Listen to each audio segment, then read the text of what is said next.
Hey guys, welcome once again to another episode of Get Hooked Podcast. It's Yvonne and Dennis, welcome back. It's episode 4. welcome We are back, here. Welcome back. We made it 4 episodes. We have not been canceled yet. Great news.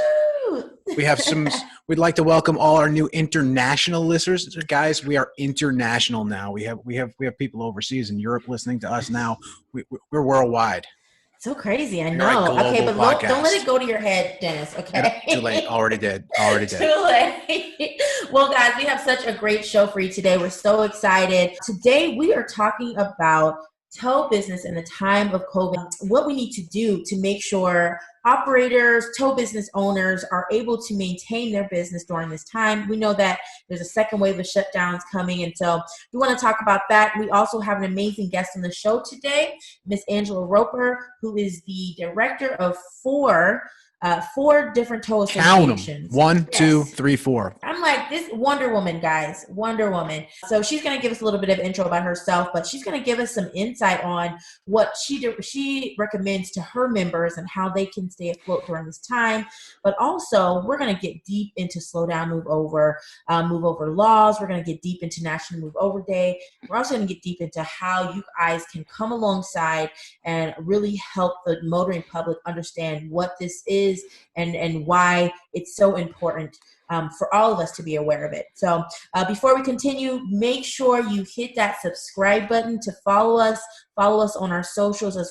We'll make sure that we have a link for some things in our bio. But let's get into it. We're just here. We're gonna be talking about the new normal, the new world that we're living in, and that new world includes technology, adapting to technology in the time of COVID, adapting to the on-demand marketplace, adapting to the new world that is the towing industry and the future, and how businesses can survive this crisis and how to get through the downtime.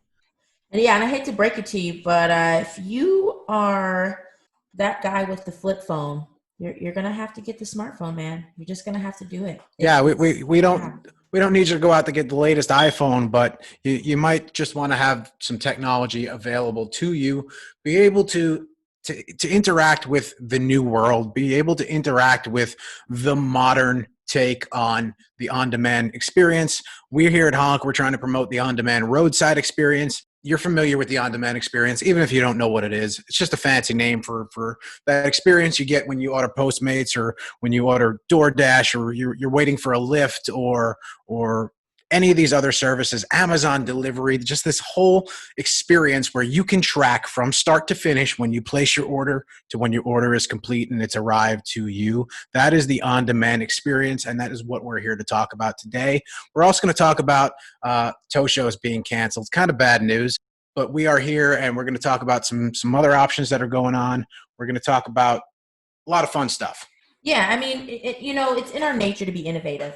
From the beginning of time, humans have innovated. And, as of today, 79% of phone users have smartphones. 79%. I mean, if you think about it, I remember in high school when I had that Nokia with the brick phone, right? The brick phone. You play Snake on it? Yes, you knew I was going. Of course, that phone was indestructible. I actually would, if they can give me one of those with a touch screen, and I'd be all for it these days. Yeah, I mean, you went from like Nokia to like Blackberries, and don't forget the Sidekick. So it's like you've seen transition of technology. Don't get me started on. We're talking to towers. Most towers remember the original Nextel phones. You could literally run those things over with your heavy duty, and they would still be intact, and it would still work. Like the two-way that also was like a walkie-talkie or something. Yeah. That whole where you at? How you making out? I never want you to stop doing that. Just truck 23. How you making out? Yeah. So I mean, we look at every single industry out there. There's always some type of struggle. You look at the first TV created, the first computer. I remember in elementary school we had one computer. So it's just like the thing. So that you played the Oregon Trail on, right? We all had the same experience. Dennis, oh my gosh, that was my favorite game. Did you also play Zumbinis? No, I'm too old for that. I don't know what that is. All right, moving forward. But the point is, technology is here and it's here to stay. And I mean, if taking it all the way back to the first man on the moon, that right there was like, technology and the advancement of our society. So I read somewhere recently that the Apollo shuttle that went to the moon had less technology in it than the average smartphone out on the market today. So you have more computing power in your pocket these days than Neil Armstrong did when he walked on the moon. wow, that's crazy if you even sit and think about it. So I'm excited about our talk today because I want to get into the nuts and bolts of that and what it means for tow business owners. And, so what are you thinking, Dennis? Like, I know we're going to hear from Angela, but I want to hear from you. Obviously, again, I always go back to you've been in the seat before, you've been in the truck. So Dennis, so I want to hear from you. I know we're going to hear from our guest, Angela, later and her recommendations, but I want to hear from you. You've been in the truck, you've run a tow business essentially. What would you recommend for tow business owners as of right now, with the expectation with a new normal, with the expectation of future shutdowns and the potential of less job volume? What are your current recommendations? And this is an exciting time for business in general, but especially for the towing industry. We are really in an adapt or die economy right now. You have to embrace the new technology. Restaurants are embracing these on-demand delivery services like DoorDash and Uber Eats and Postmates and things like that. Restaurants are either adapting to that technology or frankly they're shutting their doors right now. So we in the towing industry really need to see what's going on in other industries and figure out how we can adapt to the new technology and how we can adapt to make companies better, make towing companies just a little bit better, make them smarter, make them a little bit more advanced. Use your data, use your technology. Look at your scheduling. Are you scheduled right? Do you have enough drivers on in the morning? Are you busier in the afternoon? Things like that. Just improving on efficiencies and making your company just a little bit better will set you up to be successful in the near future. Once we eventually do come out of this crisis, the companies that are going to survive are going to be the ones that are using new technology. They're going to be the ones that are using GPS tracking. They're going to be the ones that are using dispatch software. They're going to be the ones that are using paperless, touchless invoices. That's huge right now. The touchless experience in every industry is huge right now. Nobody wants to touch dirty money right now. Nobody wants to touch somebody's greasy tow book with a paper tow bill. And unfortunately, this is the way the industry has been for a long time. But really taking a chance and adapting and going with that touchless experience, going with that user friendly customer on demand experience is really going to set you up to take on the new world that comes out of this crisis. But I have to say, my experience with ordering a tow service was. You may be our most frequent customer. You may be our most frequent user, at least in the last 2 months. Somebody's got to keep us on our toes, okay? Somebody's got to make Was that a joke? Was that a toes joke, really? Keep us on our toes? Oh, come on. Yes! That was a good one. You have to admit, that was good night, folks. Good night. I'll be here all week. I know you're out there. I can hear you leaving. No, they're there. They're listening. But no, research shows that there are about 60 to 90 apps installed on an average smartphone right now. And for me, I never dreamed that one of them would be a towing and roadside app. But I can't stress enough how less stressed I am in the event. Obviously you guys, we talk about it all the time, so your listeners are going to continue to hear more about it, but obviously I have some challenges when it comes to my vehicle. And previously I was so stressed. I've had certain subscriptions with certain motor clubs and things like that. We won't name any names, but it still was a situation where I felt a little stressful because I had a call and I was like, where is this person coming? And last weekend, I used our app and I didn't have to talk to anybody. That was like amazing for me. I mean, nowadays we don't really want to talk to people. We just want automated things. We want things to be fast, I mean, I'm only talking to you because they're paying me to. Touche. But I mean, and that's the point of it, right? Is that like, I wouldn't, if I don't want to talk to anyone, I don't. And that's the reality, is that there's a lot of people out there that are like me, that we just don't want to talk. We want the service. We want to order the service without having to talk. And so And you don't want to have to think about it. That really is and if you're using our platform, you're probably being served by your insurance company. We integrate with your insurance company's software, so we have all your information at the ready. We pick up the information directly from your insurance information. We have your vehicle's VIN. We have where you are. We can locate you using GPS software. It's so much easier than calling and going, I'm broken down on Highway 73. I think the last thing I saw was a Kentucky Fried Chicken maybe 20 minutes ago, and then there was a world's largest ball of yarn. I love how maybe you can find me. I just love how specific that just got. But unfortunately, without that GPS technology to pinpoint you, if you're in an unfamiliar area, if you've never been to a town before, if you've never been to a city or state before, and you're broken down, you're having this roadside experience, you're having this incident where you need a tire changed or you need to have your vehicle towed. If you don't know where you are, it's really hard to have a provider come out and find you. And it's really hard to find a provider close to you right away if you don't even know where you are. And it has to be scary, very high stressful situation. And so for me, the biggest thing was the peace of mind. There's nothing wrong with the paper and pen dispatch that we come from. There's nothing wrong with mechanical wreckers. There's nothing wrong with not using a self-loader. There's nothing wrong with using a straight stick instead of a rotator. But all those other options just make your job a little bit easier, make you a little bit more efficient, which means you can make a little bit more money that much faster. Keep your business afloat. So that's great to hear. Well, let's get into it. I want to bring our guest, Angela, on. I can't wait to hear what she has to say. So let's go ahead and invite her in. Welcome, Angela Roper. Hey. Hello, welcome. Hello. Hi. Welcome. That's a hard sell right there. You have to. I feel like I want to sit up a little taller, Is there any other way to sell it? Well, no. So tell us about yourself, Angela. I know that you are the director of 4 different tow associations, but I want to hear from you, just your background and how you got to where you are now. 1997, that long ago. I'm showing my age now. Met a guy, bought a tow truck, didn't know crap, went in the towing business, and 24 years later, here I am. So I have personally owned 2 towing companies, one with him, and then I owned another one just out. Both of them were in Texas. One was north of Austin, and one was up north of Dallas. So I just learned from the ground up. We're talking grassroots. I didn't know the front to the back of a tow truck or anything about them. So just me being the type of person I am, I just dove in and learned everything I could.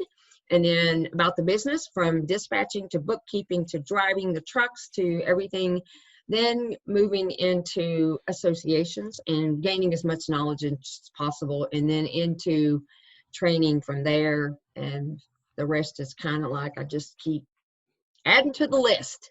So we have 4 state associations you're involved in now? Why don't you tell us a little bit about that? There are 4 state associations. I am the full-time executive director of the Arizona Professional Towing and Recovery Association. But, there is a need for some associations. You don't have a big bank account, and so they need someone who can do all their administrative work. And so my title differs with some of them, but it's basically the same position. So yes, I do. Utah came on first after doing Arizona for several years. Then Tennessee came, and then Georgia. So I have a little East Coast and then, West Coast here. A lot of ground to cover, a lot of time zones to be in. In 4 different places at the same time. It's just I am. That's actually what we're here to talk about today, is the new normal of the work from home environment. Obviously our tow operators aren't working from home, but for most of these folks, their trucks are probably where they spend most of their time over the course of the day anyway. But that's what we're here to talk about. We're here to talk about the new normal today, about in the towing industry, adapting to this situation that we have going on, adapting to this crisis, and how tow companies could potentially benefit from the downturn that's happening right now, what they can do in that time to try to better their company. So yeah, Angela, like, you talked a little bit about how you came in and took over the administrative aspect. A lot of these guys really needed your touch on that. Tell us a little bit, because I know you see the back end of what it takes to keep your business running. So what does that look like? What are the things that you have recognized, and maybe just in working with the tow association, how tow business owners, what they need to be doing right now in preparation for maybe the second round of shutdowns that we're heading into? I think one of the most important things that companies can do, and I know is like, especially here, and demographics play a huge part in that. So, weather-wise, like for us right now here in Arizona, we're 115 degrees. You can keep all that. Well, yes, but you can't be outside, where you limit your time outside, to what you can actually do. So that's one, thing of it. But I think that for towing companies during the COVID time, because, a lot of people are having to lay people off, which no one wants to do. But for those that can, sustain and keep that staff in there, whether through, they received funding or not, but they need to be doing maintenance. It's a perfect time. Clean your shop. Have your training classes. There's all kinds of free training online. If they need it, they can contact me and I'll tell them where they can go. But literally, you can be doing all of that stuff behind the scenes that you normally don't have time for, because you've got somebody sitting in the shop, yet you don't want to lay off, but they need some work to do. So you need to be brushing up on, have those safety meetings. You got to have them anyway. You're supposed to be having them anyway. So you need to be doing those things, checking in with all of your staff, making sure, I think that's one thing that owners don't do is, I just had this conversation with an owner the other day that sometimes it's up here and it's down here, and necessarily there's a big direction. If you're a smaller company, yeah, you may see those drivers, but if you're a larger company, it's kind of hard, especially if you have multiple locations, to touch base, and you have people in places that can kind of fill in with that.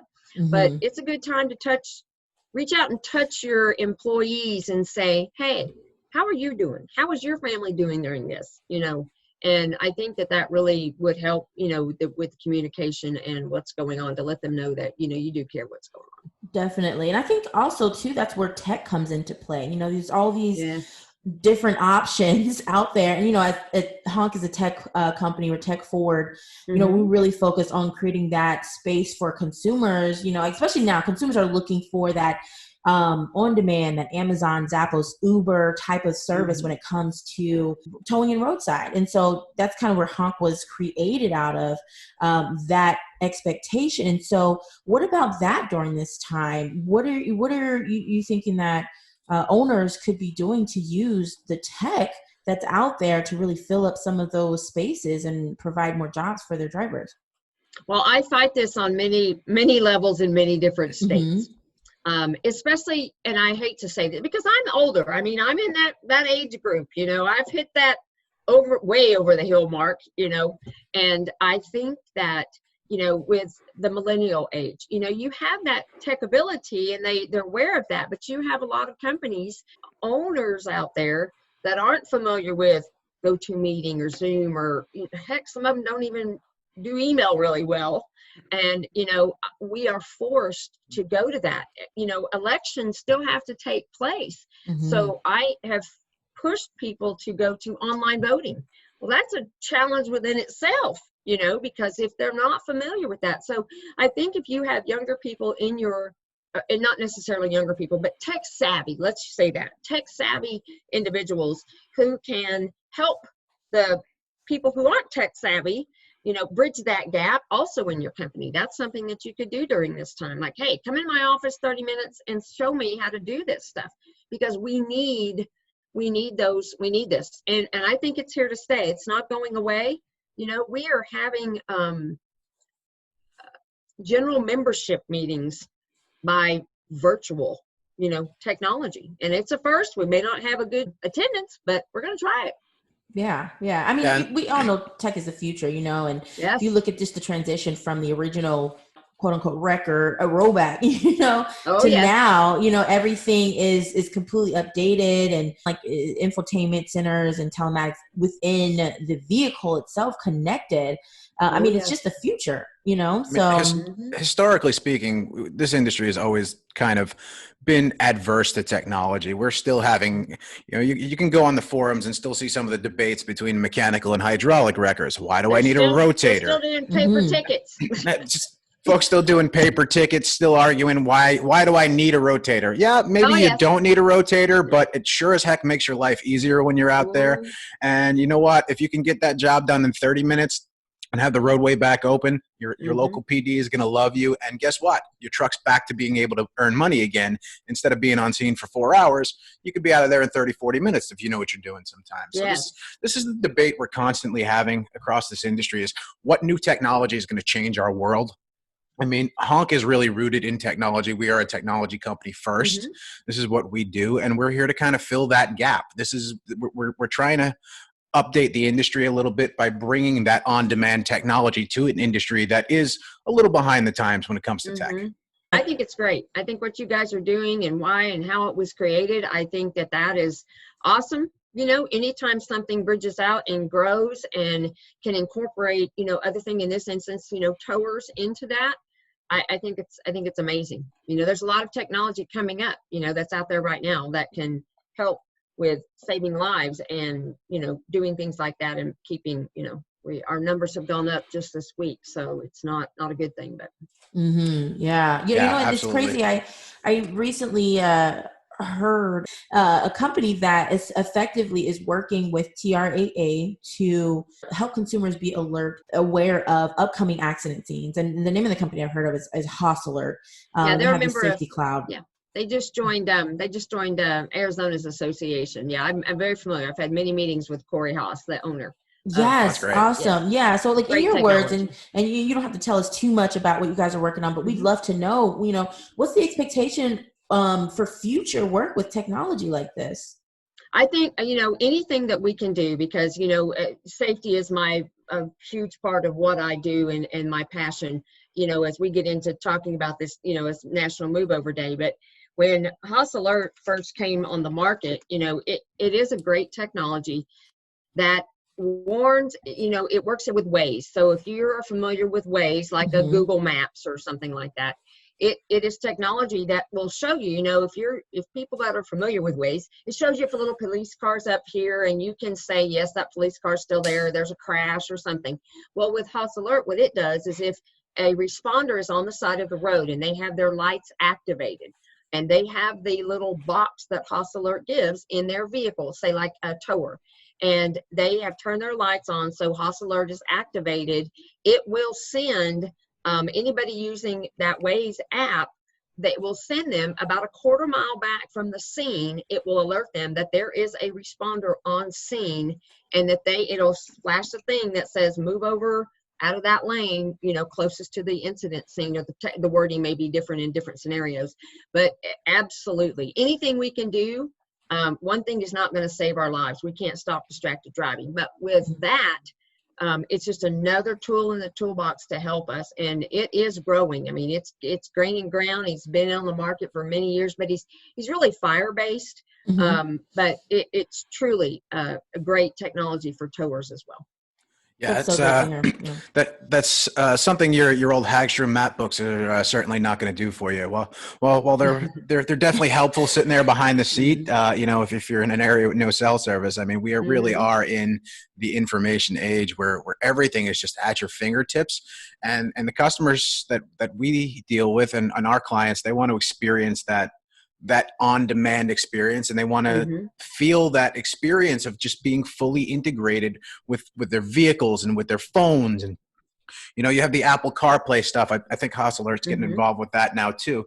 You have your Apple CarPlay stuff. You can actually now call for a tow truck directly through your telematics system, through your infotainment system, and you can have your vehicle information relayed directly to your tow truck operator that's coming to get you. He can know exactly what's wrong with the vehicle. He can know exactly where you're positioned on the roadway. And all that does is it makes it makes the process quicker and easier, which means less time on the road, which means more safe operators. Yeah, absolutely. No, what if, and it's just a theory out there, but what if we got insurance companies involved and maybe they decided, okay, we'll give you a discount on your insurance to these tow providers. I mean, we know that's the biggest expense, for anybody out there that's in the industry. But what if we got them involved and to maybe giving discounts to tow businesses that purchase the safety tech? Would that be something that's helpful to get more of the industry safer? Do you think that would have an impact? Oh, absolutely.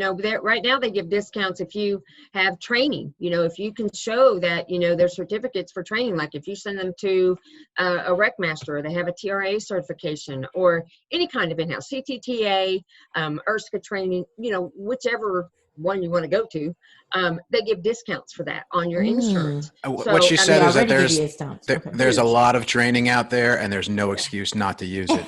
Absolutely. And if you are an insurance provider that is listening to our podcast, take note. So yeah, I mean, I think that's huge.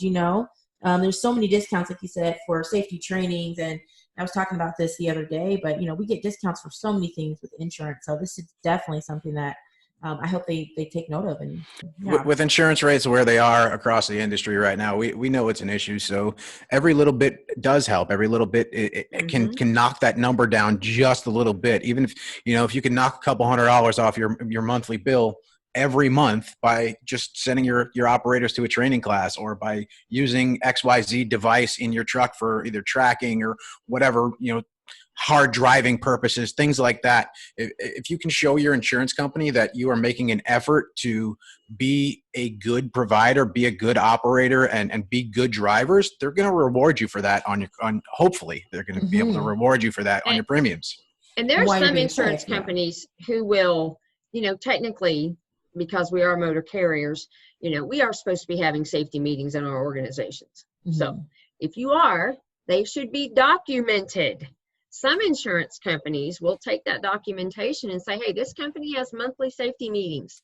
They are trying to better their organization, their team, and which helps us in the long run. So insurance companies will do that as well, but you need that documentation. Everything should be documented. Everything. Yeah. Even the last couple of episodes we've done here have been around training and safety and operator safety and just operational safety on the side of the road. So we're big proponents of that. So like Yvonne said, if you're an insurance carrier and you're listening to us, we know some of our insurance carrier partners do tune into this every once in a while. Maybe think about what initiatives you can offer, what discounts can you offer for safe, trained operators and businesses that are really doing the right thing and trying to be safe out there and trying to keep their people safe. Yeah. Absolutely. And, and we're not just talking about this just because, Angela, you actually pioneered National Move Over Day. You are the leading, you're just the leading, for me anyway, I would just say the leading superwoman behind Slow Down, I like Move to say, Over. Mine's Wonder Woman in my phone. Just Wonder Woman. I like that even better. Okay, yeah. So you're the Wonder Woman of National Move Over Day. And I mean, I think it's just so amazing that you've had the foresight and the passion to even establish this to really get the word out. And so I want to know a little bit more about that as well, because, we're talking about safety trainings and using safety tech products to push this and working with, Haas Alert and technology like that. And so for you, what's next? What's coming up for, I mean, not even National Move Over Day, but what's the next things that anyone listening to this podcast can find out about how they can get involved? Where do we go from here? Well, we've really been forced because everything, a lot of state associations have fundraisers, and our biggest fundraiser is National Move Over Day for Arizona. We are branching out in other states and doing the same thing, but we don't know what it will look like because normally with our Move Over Day here in Arizona, we start with a parade. We normally have about 125 tow trucks in that parade. Phoenix is 90 miles wide. So we, as far as I know, we are the only association or organization that trucks along a major interstate thoroughfare through a city with those tow trucks. So we have an ending location, and we end there. We have booths set up. It's like not a tow show, but it's a get together. It's a big get together. We have all of our government agencies there. They are involved in our parade as well. And then after that, for the association, we have a banquet, an awards banquet, and then we have a silent auction. Well, now that hotels aren't letting you gather, that kind of takes out our awards banquet. So we're having to regroup. We had a golf tournament scheduled. We had to regroup, got to regroup. I didn't get an invite. Well, you will, because it's coming. I promise you, you are going to. Honk will be there now. Any excuse to take my clubs out of the closet. Hey, I am a big proponent of golf. That's one reason. You do what you like. So, in speaking of that, Move Over Day came. It actually started before, not Move Over Day, but the parade started before I got here in Arizona. And then when I came, I'm like, we need to like. I like big. Go big or go home. I'm from Texas, right? Big hair, big. So anyway, you've got to go big, and it just keeps growing and growing. And this is our 4th year, and we have really grown in Move Over Day. But I had our lobbyist here in Arizona get with Congressman Biggs, who introduced a national resolution for National Move Over Day. It is set for the 3rd Saturday in every October. And that's, of course, it's national, so it's nationwide. And the first year, I think we had maybe 6 to 10, maybe not that many states. But California was the first one to come on board. When I met with the board at the tow show over there, and Quinn has, we are real good partners together, and, I'm going to duke it out with him all the time. But anyway, that being said, Quinn and my people, he stole y'all, and I don't like it. I called him the other day. I did. I'm like, hey, you leave Honk alone. So anyway. Quinn is a friend of the show. He was actually our first guest ever on the show. CTTA is friends. We're really good friends with CTTA. We attend as many events as we can. We were involved. Yvonne and I were actually out at Move Over Day here at the LA chapter in Southern California last year. I was out at the gate handing out parking space tickets. Nice. Yvonne was inside getting some of the food and coffee and bagels and stuff organized. I don't even remember what we had, but it all went pretty fast. Yeah, absolutely. But the message behind it is like I said, we can't stop distracted driving. You're not going to be able to do that. Even the federal government, they're still pulling, how do we do this? And so, it's a lot of different puzzle pieces that come together, and it takes all of us, and we don't have to tell us or towers, the ones that are listening out here, that we don't need to tell you what to do. You guys know you need to slow down and move over, and we need to be wearing our PPE, and we need to be making sure we're turning our lights on and doing everything we possibly can to bring awareness to us on the side of the road, which includes keeping your head on a swivel, number one. 2 is that we need to have those conversations starting at school-age kids. We need to go to those schools. We need to have seminars or little assemblies telling them how and when and why they should move over and slow down, and give them statistics. Make it gory, make it real. Absolutely. Because nothing's going to get to those teenagers that way, and they haven't started driving. Do you guys remember, I don't know if they did this in your states, but they would come and do like every 15 minutes, and every 15 minutes was specifically about drunk driving. But the insurance companies partnered with that. Yeah. And so I was a huge proponent of that. Absolutely. And I just, I agree with you that is something that it needs to start there. I mean, when you're learning to drive a vehicle, you should be learning to slow down and move over, period. Yeah. Quick clearance laws, everything. When I was a kid, my parents always told me, if you ever get in a crash, somebody hit you, stay where you're at. Get out of the car. You need to get their insurance information, but you need to wait for the police officer. Now, Angela, your parents gave you bad advice. No. I'm sorry to tell you that.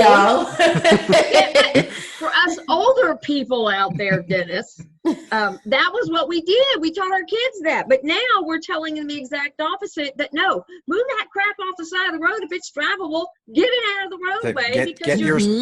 Get you to safety. Yes, secondary crashes are, we have more secondary crashes nationwide than we do first crashes ever. So, the statistics the data's there to prove that. In the new normal that we're living in, there aren't as many people on the road, so people are just moving faster. There's more accidents happening, and the accidents that are happening are more dangerous because they're at higher rates of speed.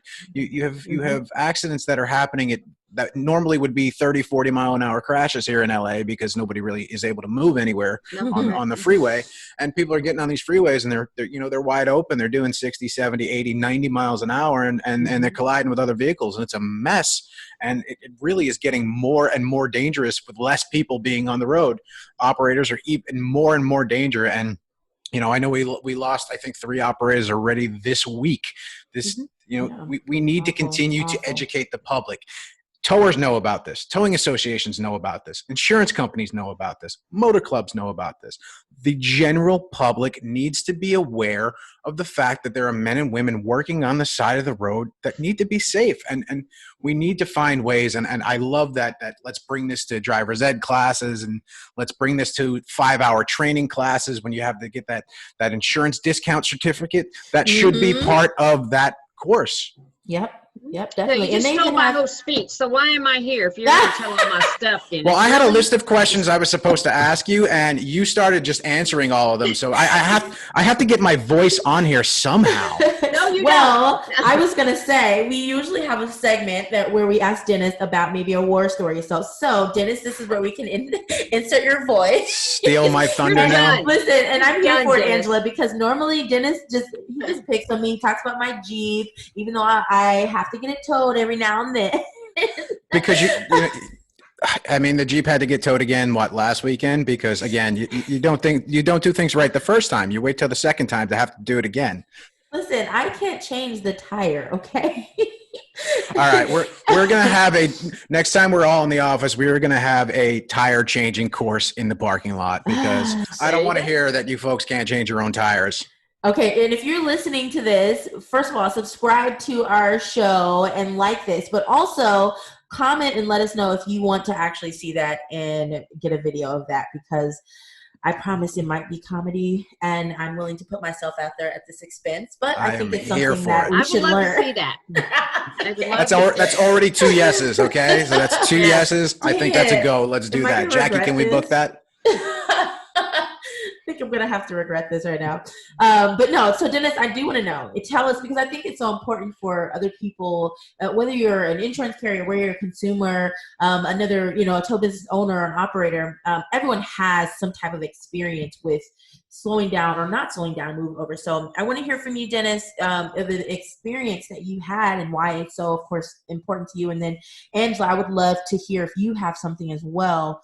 If you have an experience from even, I don't know if you've heard of one, or even just when you were owning a tow business, an experience of why it's so important that we get the general public to know about this. I mean, just speaking from experience, I actually had this conversation with our Honk new hire class that started this week. We're training an entire new class of employees that are going to be joining us. Welcome aboard. I actually plugged the podcast with them, so hopefully they're listening in. A couple extra listeners for us, But they asked me to share my experience in what I think is a dangerous situation. And I just referred to them to just standing on the side of a freeway.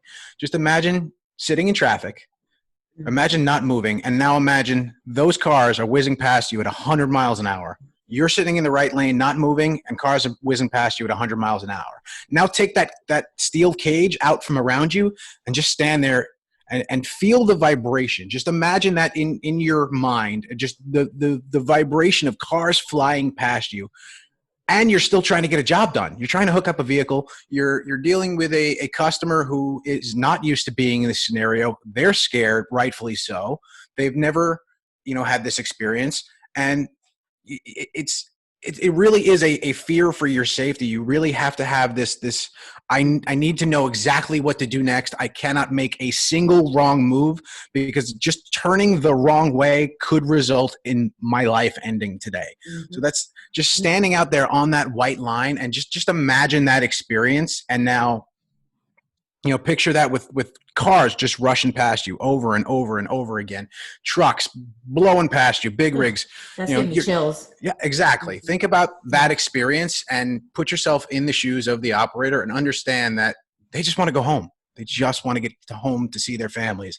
They just want to get your car off the freeway to the next exit. They want to get you to the gas station. They want to get you where you got to go, and they just want to get out of there as quickly as possible.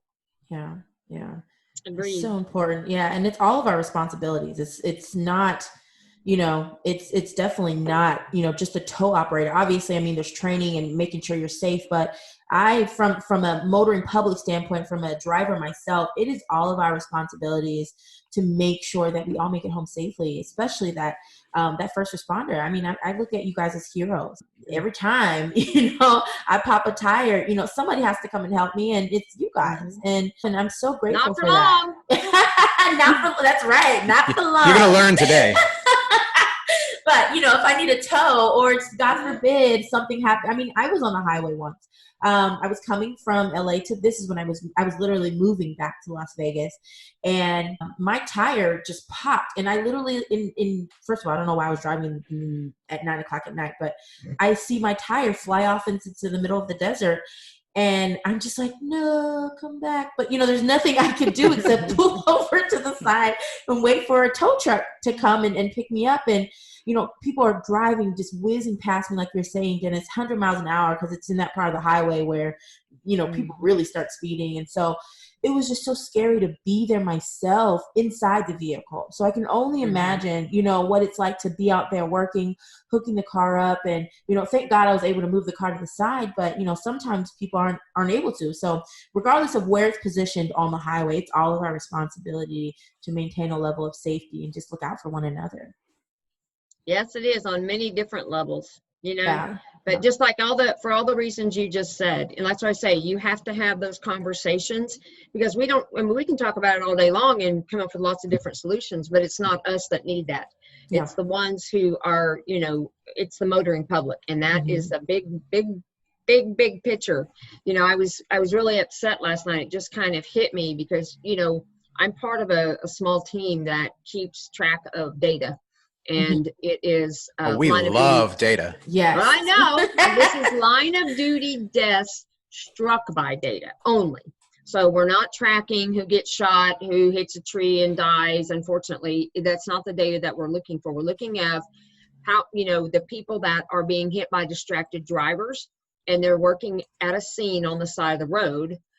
And that's the data that we're looking for. And so because there's not one government agency that tracks that data, we just established this little core team. There's 3 of us. And one is from Pennsylvania, one is from Virginia, and then there's myself. And so we gather information from other people, send it to us, or we do it off of the internet, and we keep up with that. And, FHWA, I'm on a webinar every month with them, and they use our data, which is really kind of sad, but they do use our data because there's not one entity, because we are the public-private aspect of responders, and that's what makes it hard, because our data is not as easily tracked. So that's one thing, but having that data and that information, I was sitting there last night in my chair, and I just got really upset because, we're at 27 responders nationwide. Now that's all responders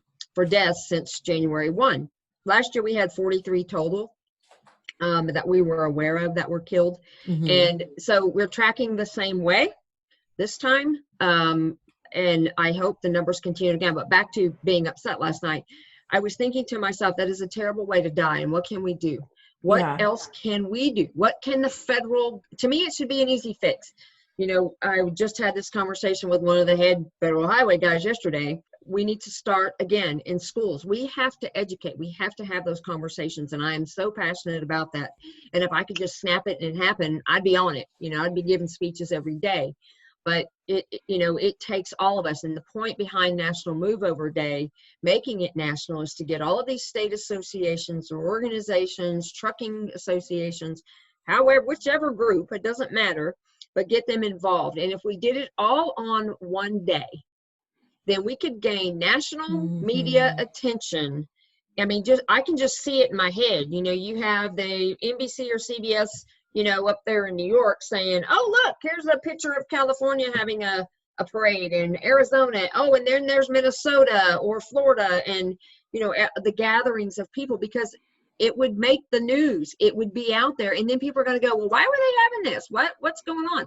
And then the message would be out there to all of them. And that's That's where I want to get. I want this message out there. I tell the drivers all the time, have those conversations. Because this person sitting in your truck that's traveling from California to Texas doesn't know what the laws are in each state. They just know that they may not even know there is one, but we need to do a better job of that. And it's not just, it's us, it's owners, it's government agencies, it is federal government. We've tried everything over the years: cones, lights, flashing lights, red lights, blue lights, yellow lights, pink lights, purple lights, orange lights. It doesn't matter. This continues to happen.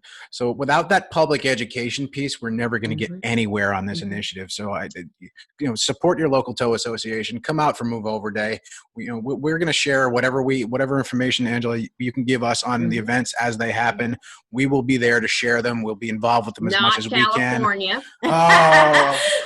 But hey, I do want to say one final thing on that, and then I'll get off my little high horse, my little step stool here about that. But one thing that has to change, and I think associations are a good way, and get the National Association involved as well. And I know that they had some conversations last year at their March meeting that they have in DC, a legislative meeting. But for those that have lobbyists, and for those even that don't have lobbyists, I mean, if your state association can't do that, but maybe you know somebody that's a representative or a senator or something, we need to have, I would love to see one unified move over law in all states. That's the first thing. One law that it's blanketed. So everybody knows, anybody with flashing lights on the side of the road, you got to move over. I want to see higher penalties, because what's the quickest way to make people pay attention? Hit them in their pocket. Yep. Hit them in the pocket. So if we make, and I'll use this as a prime example, in Arizona, it's a $150 ticket if you don't slow down and move over. Okay. My life is worth more than $150. Absolutely. That's where I look at it. And that's the story that I tell to everybody, every representative center I talk to. My life is worth more than that. And then I want you to stop kicking the tickets out, the judges to stop kicking the tickets out of the court system, because those are three things that they can do that will change this effect. You hit them in the pocketbook, of course, create the awareness, and make sure that those tickets stick. Put them in jail. I don't care. I don't care. I want harsh penalty, even if it's me. If I don't slow down and move over, I should get the same thing. But by golly, our people got to stop dying. And that's absolutely. And to put it in perspective, I'm like, you're done, but I'm keeping going. Now, to put it in perspective, like Angela said, we're at 27 so far this year, and that's just line of duty that you're counting. And if you it's not even August yet. It's not even August, and if you break that down, that's almost 4 per month.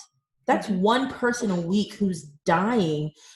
A preventable death because someone's not slowed down, and one person per week that doesn't go home to their family. That is just awful, and before this, I believe the total national statistic was about every 6 days, so every 6 days, someone not going home to the family is unfathomable. And we definitely have to, make a difference. And I love your vision, Angela, on having one national day at the same time. I mean, I can just imagine, there's a parade in the middle of Times Square. At the same time, there's a parade going down the Strip in Vegas.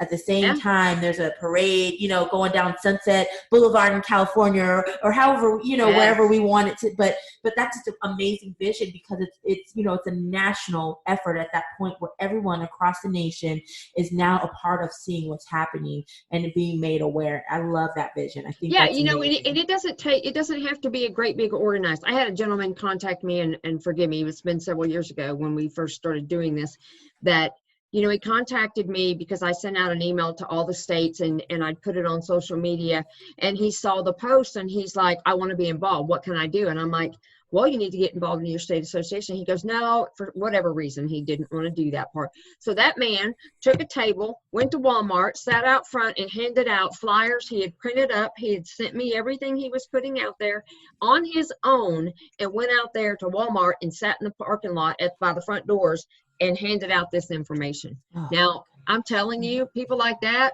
you got to place in my heart, because it's creating the message. We have to get more awareness out there, because people don't know. They don't know that this law would even exist. They don't. We're in the most dangerous industry in the country right now, maybe short of some coal miners or one or two other things, but we clearly are one of the most dangerous industries in the country right now. And if any other industry was losing operators and losing people in their industry at the rate we are, there would be national upheaval. It would have international media coverage. So we really need to just get better as an organization and all aspects of the organization.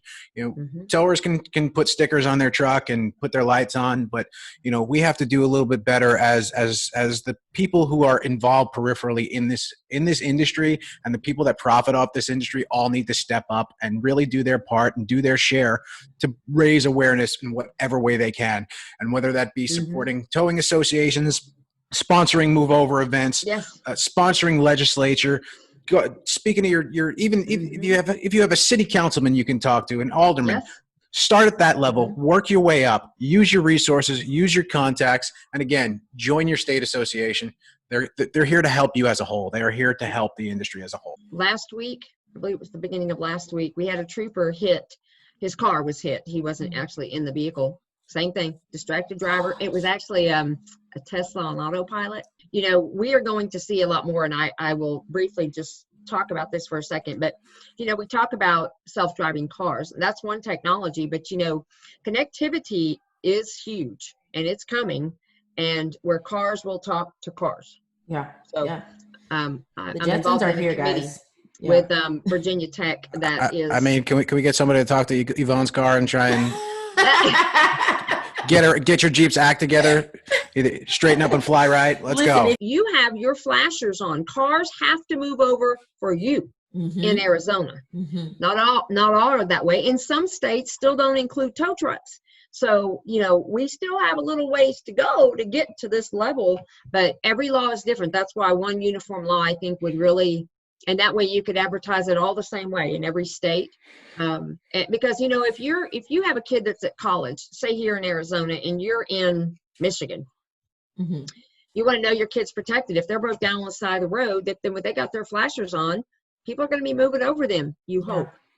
So just to change gears here slightly, Angela, you mentioned having some cocktails a little while ago, and in more disappointing news, all the American Towman events have been canceled this year, along with most of the other state association events. And heavy sigh, and not to American Towman, just heavy sigh that we won't be able to go to the shows this year. All the shows, the Tennessee shows, the American Towman shows, just. We're sad about it. I mean, Yvonne, why don't you tell us about our virtual booth at the American Towman show this year? I'm so glad you brought that up. So we do have, one thing is, it's amazing because I love how American Towman pulled this together. They created a virtual tow show. So if you guys aren't familiar, there is a virtual tow show. We will actually include the link of the show in the bio for this episode. So again, subscribe and click on the link. But you can visit the tow show. So they do have it virtually. We do have a booth set up there, and it's pretty cool. They have different segments where you can still purchase equipment. You can still look into insurance, all types of software, and of course Honk being a dispatch software and jobs and things like that. So we are able to, you guys are able to kind of catch us at our show. If you are not a Honk partner, you can still go through there to sign up, but it's pretty cool. It's different. You're not able to be together, see each other, have a few cocktails with Angela Roper. Angela wants to know if is there a virtual bar at the virtual tow show? We can make one. Okay, I got this little email you sent, but I didn't see a bar in there anywhere with a big long straw. Yes. I'm not calling her and ask for that. Maybe if you're looking for Angela at the virtual tow show, she will be at the virtual bar dispensing virtual cocktails. Yes. Oh, I can be bartender. Yeah. Welcome to 2020, folks. For me, it sounds like it's a great place for tow owners also to learn more about the industry and ways to help their business. What else, in your opinion, do you think, since the volume is going to be going down? I mean, I don't want to put any definites on it, but it just seems like things are kind of getting scaled back. Obviously, the tow shows got shut down because of COVID and things like that. So can tow business owners do to fill some of their downtime, to pick up maybe additional work? I mean, obviously, there's apps like Honk where, we like to say, hey, fill your downtime, create some additional revenue. What are some of the ways that you think that tow business owners can do that right now? Whether it's Honk, whether it's, other opportunities. What are your that's thoughts? one thing you just mentioned that I do think that, it's great filler work. And when you have enough of that, you can keep your drivers busy. Yeah. Yeah. And what we're really in a unique position to do at Honk is, we're not the traditional motor club model of business. We're not going to say, yes. okay, Joe's Towing, we're going to give you every call in, your zip code and 4 surrounding zip codes. We really are looking for the closest provider to the service at any given time. That's what our system does. That's why having the Honk app on your phone, having it open, having it active, if you have that available and you're coming back empty, you went on a 100-mile tow, you're coming back unloaded, turn your app on. Maybe you'll get something coming back to your area. Maybe you'll pick up a lockout on your way back. Cover some of that fuel on the way back. We really are. Question. Sure. Does it know? Say they just have it on all the time. Does it know? You're saying closest truck. All right. Does it know if you're loaded or unloaded, or do you have to put that in the system? It knows if you are on an active Honk job. Obviously, it doesn't know if you're doing, a tow for your local repair shop or one of your other fleet clients or something like that. But our providers also have the ability to let us know that they are not available. We don't penalize drivers for not being available. So Sure, okay. we don't say, we offered you 800 jobs this month, you only took 200. That's something we've never done as a company, because we want that on-demand experience. We only want you to accept services if your truck is available. Yes. Or if the idea is that we want to give work to empty trucks that are near a call that can service it quickly. Obviously, your overhead is going to be a little bit more expensive if you're traveling 90 minutes, 2 hours to every one of your calls. If you can do the same calls and only have to travel 5 or 10 minutes apart, your overhead's going to be much, much lower. Your fuel costs are going to be lower. Your maintenance on your truck's going to be lower. Your wear and tear is going to be lower. So that's the world that we are really trying to reinvent the wheel here, is that we want to give providers quick jobs. We want you to get to the job quickly. We want to get the job to a truck that is close to the breakdown as quickly as possible, to really also give the consumer that on-demand, that Uber, that Postmates, that Amazon experience. Hey, look, your truck driver's 15 minutes away. Your truck driver's 20 minutes away. Angela's coming to unlock your vehicle and she'll be there in 25 minutes, and you can track her all the way there. It's that on-demand experience. Oh, absolutely. And it really drives customer satisfaction more than anything does these days. It's so huge. And technology, period. I mean, I am all for that. We need that. We need technology. We need that quick stuff. And we need to be able to teach other people how to do that. They want that ease access. And then they'll do it again and again and again. Yeah. If it is truly easy. And then they'll pass that, word of mouth will take place. Because, oh gosh, you got to have this, because, I mean, it was forever before I even got Uber, So, Me too. I use it all the time. Exactly. I love it. It's so easy. Yeah. So we're coming up on time here. Angela is very busy. How you are. I mean, we want to let you get back to running all 4 state associations, all the important business that you're doing every day. We don't want to take up too much more of your time, but Angela, how can our listeners find you? Best way is probably email me. It's tiptoe04, and that's TIPTOW 04 @yahoo.com. And again, that is the Utah, Arizona, Tennessee, and Georgia state associations, right? Yes. Angela, thank you so much for joining us. Thank you so much. Hopefully, we're going to have you back real soon.